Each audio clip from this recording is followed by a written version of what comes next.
말씀으로 시작하는 축복의 하루. 오늘은 열왕기상 7장 1절부터 22절까지의 말씀을 함께 합독하도록 하겠습니다.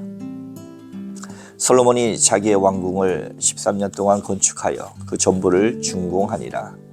그가 레바논 나무로 왕궁을 지었으니 길이가 100규빗이요 너비가 50규빗이요 높이가 30규빗이라. 백향목 기둥에 4기둥이요 기둥 위에 백향목 들보가 있으며 기둥 위에 있는 들보 45개를 백향목으로 덮었는데 들보는 한 줄이 15이요 또 창틀이 3줄로 있는데 창과 창이 3층으로 서로 마주대하였고 모든 문과 문설주를 다 큰 나무로 네모지게 만들었는데 창과 창이 3층으로 서로 마주대하였으며 또 기둥을 세워 주랑을 지었으니 길이가 50규빗이요 너비가 30규빗이며 또 기둥 앞에 한 주랑이 있고 또 그 앞에 기둥과 섬돌이 있으며 또 심판하기 위하여 보좌의 주랑 곧 재판하는 주랑을 짓고 온 마루를 백향목으로 덮었고 솔로몬이 거처 할 왕궁은 그 주랑 뒤 다른 뜰에 있으니 그 양식이 동일하며 솔로몬이 또 그가 장가든 바로의 딸을 위하여 집을 지었는데 이 주랑과 같더라.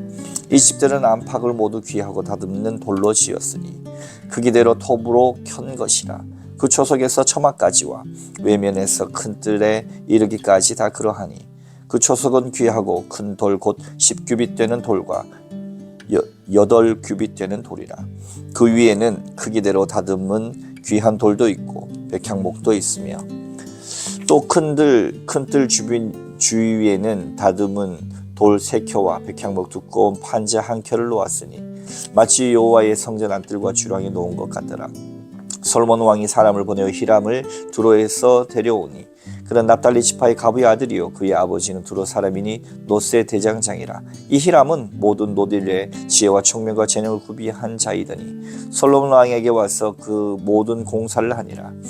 그가 놋기둥 둘을 만들었으니 그 높이는 각각 18규빗이라. 각각 12규빗 되는 줄을 두를만 하며 또 놋을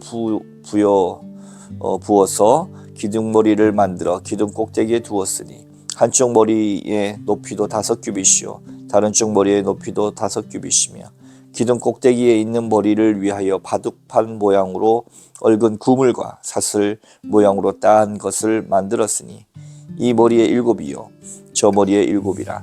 기둥을 이렇게 만들었고 또 2줄 성류를 한 구물 위에 둘러 만들어서 기둥 꼭대기에 있는 머리에 두르게 하였고 다른 기둥 머리에도 그렇게 하였으며 주랑 기둥 꼭대기에 있는 머리의 4규빗은 백합화 모양으로 만들었으며 이 두 기둥 머리에 있는 그물 곁 곧 그 머리의 공같이 둥근 곳으로 돌아가며 각기 성류 200개가 줄을 지었더라.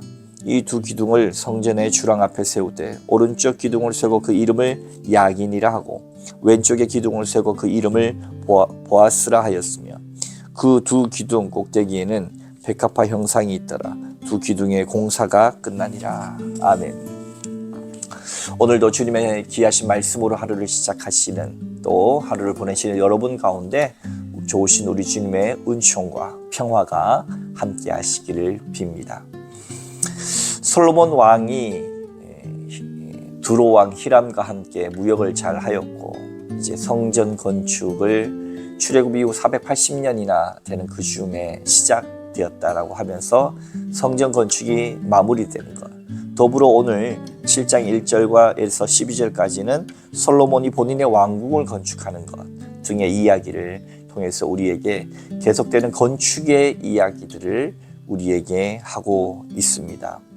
솔로몬이 성전을 건축하는데 7년의 시간이 걸렸고 자신의 왕궁을 건축하는데 오늘 1절 말씀 보니까 이렇게 나오죠.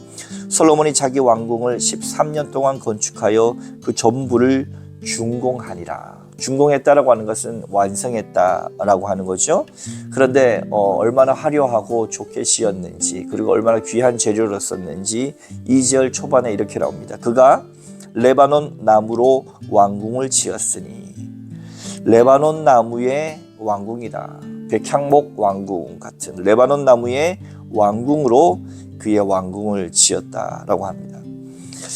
왕궁은 성전보다 더 크게 지어줬고요. 뒤에 나오지만은 그의 아내, 그러니까 애굽의 공주를 데리고 와서 그의 아내를 삼았죠. 그동안 다윗성에 머물렀는데 자신의 성 안으로 들여서 자신의 왕궁으로 그를 위하여 건물을 짓는 것까지도 나옵니다.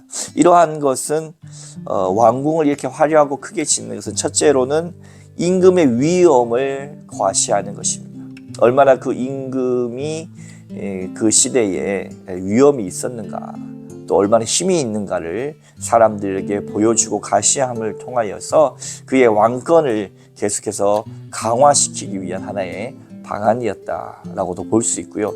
또 실제적으로 그러한 큰 왕궁이 필요했던 이유 중에 한 가지는 위엄의 가시와 더불어서 실제적으로 많은 것들을, 또 많은 사람들을 그곳에 두기 위함이기도 했습니다.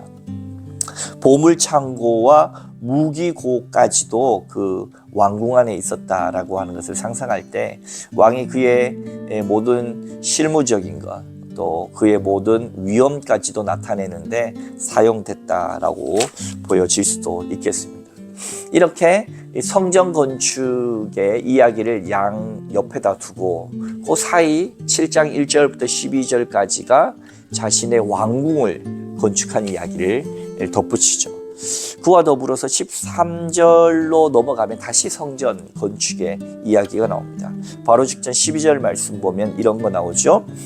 또 큰 뜰 주위에는 다듬은 돌 3켜와 백향목 2꼰 판자 1켜를 놓았으니 마치 여호와의 성전 안뜰과 주랑에 놓은 것과 같더라 하는데, 여기 나온 또 큰 뜰 주위에 왕궁과 성전, 이 모든 것들은 큰 뜰 담장 안에 주어지도록 했고요. 실제로 열왕기상 6장 1절부터 7장 8절 사이에 열거한 여러 다양한 건축물들이 나오는데 이것이 큰 뜰 안에 다 들어갑니다. 그러니까 한마디로 하면 그 큰 뜰 안에 있는 성전과 왕궁, 또 여러 필요한 건물들은 하나의 대규모 복합 건축물이었다, 이렇게 볼 수가 있습니다. 왕이 거하는 곳, 또 왕이 건축한 성전 외에도 여러 저장고뿐만 아니라 무기고 등등 있어지는 이 모든 것들은 하나의 복합적인 건축물 안에, 큰 뜰 안에 모두가 포함되어 있었다, 이렇게 볼 수 있죠. 더불어서 7장 13절에서 오늘 함께 읽은 22절까지는 이제 성전에 대한 이야기를 또 계속해서 하고 있습니다. 그 중에 한 가지가 13절과 14절이죠. 우리 13절과 14절 말씀을 한 번 더 봉독해 봅니다. 솔로몬 왕이 사람을 보내어 히람을 두로에서 데려오니 그는 납달리 지파 가브의 아들이요 그의 아버지는 두로 사람이니 노세 대장장이라. 이 히람은 모든 노딜의 지혜와 청명과 재능을 구비한 자이더니 솔로몬 왕에게 와서 그 모든 공사를 하니라. 인재가 필요한 거예요. 그래서 인재를 등용하는데 소위 말해서 이스라엘 출신의 외국 사람, 국적은 그곳이지만 이스라엘 출신의 사람을 데리고 왔어요. 노시라고 하는 것은 실제 청동이고, 청동 자체 재료보다는 중요한 것은 주조하는 거죠. 주조하는 기술이 굉장히 필요했는데 이스라엘은 아직 그 기술이 있지 않았습니다. 그래서 외국에서 인재를 들어오는 것이죠. 우리도 산업화를 시작하면서 많은 사람들이 외국으로 가서 수많은 기술들을 정말 때는 읍소하면서 어떻게 해서라도 배워오지 않았습니까?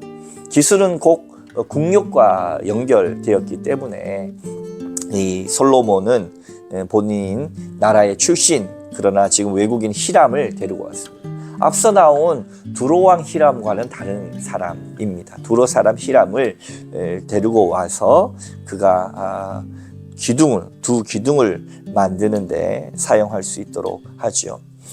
이 모든 내용들을 종합해 보면 정확하게 그 정도 크기다 할 수는 없지만 이 규빗이라고 하는 것이 사람 양 팔의 넓이 정도로 하는데 사람마다 센치가 다르기 때문에 그것을 정확하게 할 수는 없지만 대략적으로 판단한다면 이 성전 자체만을 이야기할 때는 한 가로가 한 35m, 그리고 세로가 한 10여 미터 정도 되는 크기입니다. 가로가 35m면 작지 않죠. 세로가 10m 정도이고, 이 전체적인 중간 가운 들어가는 저장고라든지 여러 가지까지 합한다면 가로가 54m, 세로가 26m 정도의 큰 건축물로서의 성전을 이야기할 수가 있겠습니다. 이 성전을 마무리하면서 중요한 이야기가 있지요. 우리 20절, 21절 말씀을 함께 또 합독해 보겠습니다. 이 두 기둥머리에 있는 그물 곁 곧 그 머리에 공같이 둥근 곳으로 돌아가며 각기 석류 200개가 줄을 지었더라. 이 두 기둥을 성전의 주랑 앞에 세우되 오른쪽 기둥을 세우고 그 이름을 야긴이라 하고 왼쪽의 기둥을 세우고 그 이름을 보아스라 하였으며, 이렇게 되었습니다. 20절에 나오는 이 성전 기둥의 모양들까지, 위에는 보면 백합화 모양, 주랑의 기둥 꼭대기에 있는 백합화 모양, 또 석류 모양, 아주 자세하게 성전의 기둥 모양도 이 성경 말씀 가운데서는 중요한 건축물이기 때문에 자세하게 이야기합니다. 역사책을 보면 이런 경우가 많이 있죠. 우리 조선 왕조 실록 같은 데도 보면 그러한 모양들, 건축물에 대한 이야기들, 이런 것들도 우리가 동일하게 확인할 수가 있겠습니다. 마찬가지로 오늘 특별히 21절 말씀 보면 성전의 노수로 인재를 등용해서 만든 큰 두 성전 입구에 있는 두 기둥에 대해서 특별히 상세히 이야기하면서 그 기둥을 세웠는데 오른쪽 기둥의 이름을 야긴이라 했습니다. 이 야긴의 뜻은 그가 일으켜 세우신다라는 것입니다. 하나님께서 일으켜 세우시는 성전, 하나님께서 일으켜 세우시는 이스라엘, 하나님께서 일으켜 세우시는 왕궁, 하나님께서 일으켜 세우시는 가정, 하나님께서 일으켜 세우시는 교회, 하나님께서 일으켜 세우시는 나라와 민족 열방을 생각해 볼 수가 있겠습니다. 또 왼쪽에 기둥을 세우고 그 이름을 보아스라 이렇게 명명하죠. 보아스라고 하는 뜻은 그의 안에 힘이 있다, 그의 안에 권능이 있다, 그의 안에 능력이 있다, 그의 안에 오직 우리의 힘 대신 하나님, 우리의 능력 대신 하나님께서, 보아스, 야긴, 주님께서 세우신다라고 하는 뜻입니다. 성전을 이렇게 완성하면서 공사가 끝납니다. 우리의 인생을 누가 일으키시겠습니까? 우리의 삶을 누가 일으키시겠습니까? 이 거대한 성전을 완성하면서 가장 중요한 두 기둥을 세울 때에 야긴과 보아스다, 하나님의 능력으로 세우신다. 오늘 이 하루 살아내시면서 누가 우리를 세우시겠습니까? 누가 우리의 가정을 세우시겠습니까?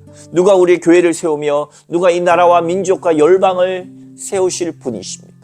바로 하나님께서 우리를 세우시는 줄로 믿으시기 바랍니다. 우리가 부족하고 연약하지만 우리가 하는 것이 아니라 하나님께서 하시니 하나님께 맡기고 주님께서 세우실 수 있도록 우리가 헌신하며 순종할 때에 반드시 주님께서는 우리의 가정과 교회와 일터와 사업과 주어진 이 나라와 민족을 세워가시는 하나님이신 줄 믿으며 야긴과 보아스를 기억하여 주께서 세우신다, 주께서 주의 능력으로, 주께서 주의 위엄으로 세우신 것을 기억하며 하나님께 오늘 이 하루도 순종하고 맡기며 믿고 신뢰하며 나가는 여러분들 다 되시기를 주님의 이름으로 축원합니다. 함께 기도하겠습니다. 사랑과 은혜가 풍성하신 하나님 아버지 감사합니다.